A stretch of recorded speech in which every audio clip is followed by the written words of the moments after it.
joining us right now. And I think hopefully he's going to be a regular here on Ben and Woods throughout the season. Back with us again, the defensive coordinator for the San Diego State Aztecs, Zach Arnett. Coach, it's good to have you back on our Corky's Hotline. How you doing this morning? Oh, doing well. Thanks for having me, guys. I apologize to the viewers who are missing the "Don't Do This" segment. No, that's okay. That's okay. They'll wait for it. It's that good. It's that good. They will wait for it. And I'm excited. You've got to be excited as well. Game week is here. Just a couple of days off. Do you feel like the team is ready for Stanford on Friday? Oh yeah, you're always working on buttoning up little assignment things here and there. Trying to clean up some technique that goes all the way up until game time. But I don't think there'll be any lack of motivation and excitement from the players to get the season kicked off. By this point, they're tired of going against each other, training camp all month long. So there should be no lack of enthusiasm on Friday night. So, Coach, what's it like for you personally as you, the night before a game, day of the game? Are you a wreck? Yeah, it's certainly stressful. You're just racking your brain for, hey, what little tip or tendency or reminder can I give my guys and maybe give them a little edge? But then eventually as game time gets closer, you also resign yourself to the fact that, hey, preparation time is over. It's time for guys to go out and let them play. Well, I don't think you want your guys thinking a whole bunch. They got to just line up and play fast and react. Well, they always say everybody has a plan until they get punched in the mouth, and that's got to be none more true in football, I would imagine. That is a common saying, and usually in pregame meetings. I'm curious, Coach, how it works logistically on the field. Now, are you going to be up in the rafters or down on the field this season?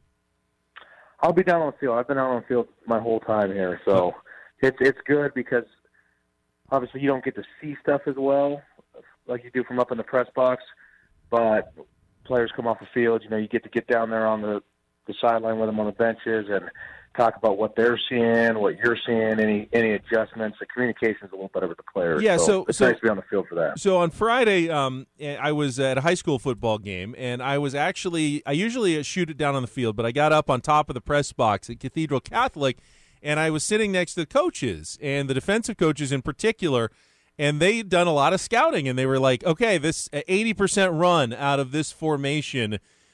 Is that part of what you do, trying to communicate that when you spot something like Stanford is in something that you've seen before and you've got an idea? Is that part of the job, is communicating that to your players as quickly as possible? Yeah, I think you try to get the vast majority of that communication, at least for the coaches and players, you're trying to get that all done throughout the practice week in the scouting report and all that. I mean, obviously every team has some tendencies, formation tendency, for instance. But they're pretty obvious. Stanford, for instance, if they bring in extra offensive linemen and a fullback and they got no receivers on the field, it's a pretty high tendency that they're handing it off to number 20 and they're just blocking for him.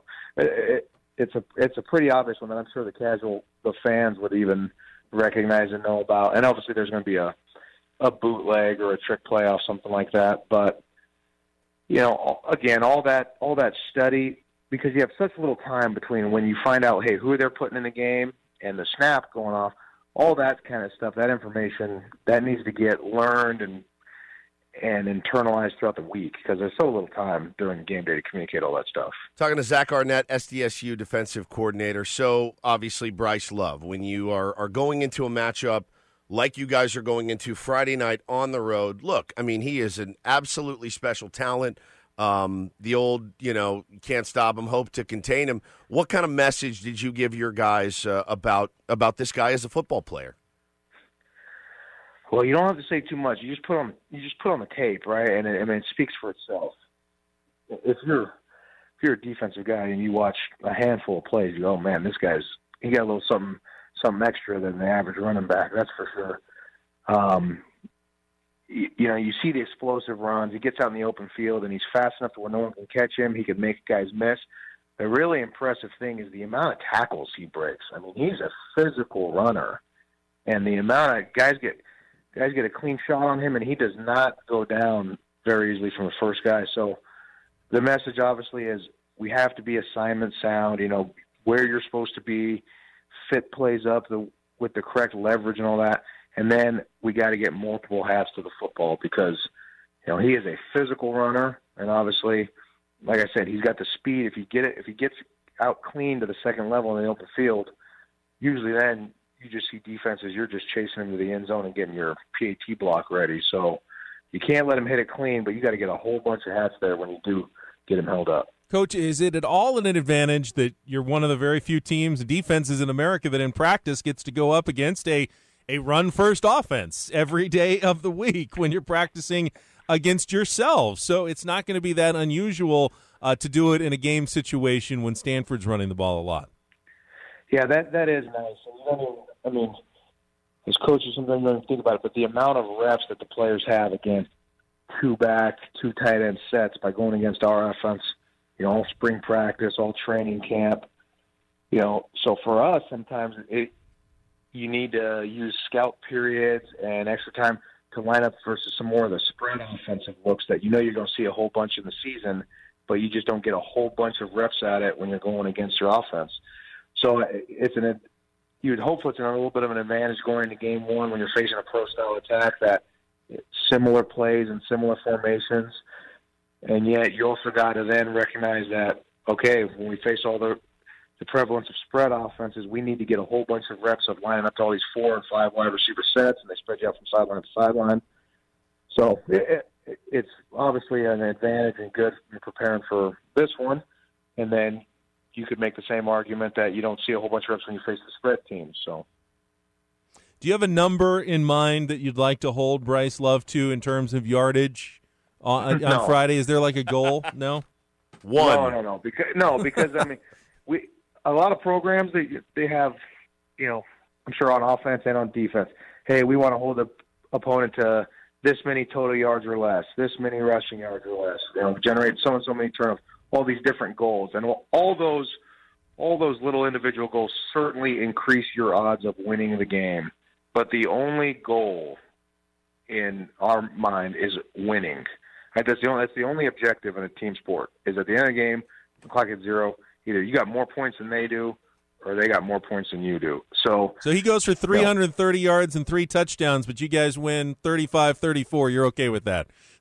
The only thing they look at the end of the season is the win and loss record. That's it, Benny. That's it right there. Well, we've been talking this morning, somebody yesterday, Ben and I obviously work very close together, but somebody called me his sidekick yesterday on Twitter. And look, you're the SDSU defensive coordinator, Zach. Rocky Long, the defensive specialist, head coach. You guys work side by side. What's that dynamic like on game day, in game? I keep my mouth shut and spoke when spoken to. I do the same with Ben, actually. Not. I do. I defer to his sports wisdom, so I can relate with you, Zach. Yes, sir. But does Rocky still call like the defenses on a play-by-play basis? I know he's never really wanted to give that up as a head coach. Yeah. Coach Long is our defensive coordinator. He is the guy calling the defenses, or even if maybe someone else signals it from time to time or something, that information is getting funneled through Coach Long. So while I'm very appreciative of the title that I received this offseason, Coach Long is our defensive coordinator, and then all the other things that him being a head coach, he's got a whole bunch of other responsibilities he has to get from a day-to-day basis. Then I can step in and hopefully take some of those just defensive, creating scripts in practice and all the different scouting report stuff, that allows him to handle all of his other responsibilities as head coach. But when it comes down to calling the defense, Coach Long's our defensive coordinator. It takes a team effort. Coach, good luck on Friday. Very excited to see this season opener and what this team looks like, and hopefully we'll get a chance to break it down with you next week. Thanks for your time this morning.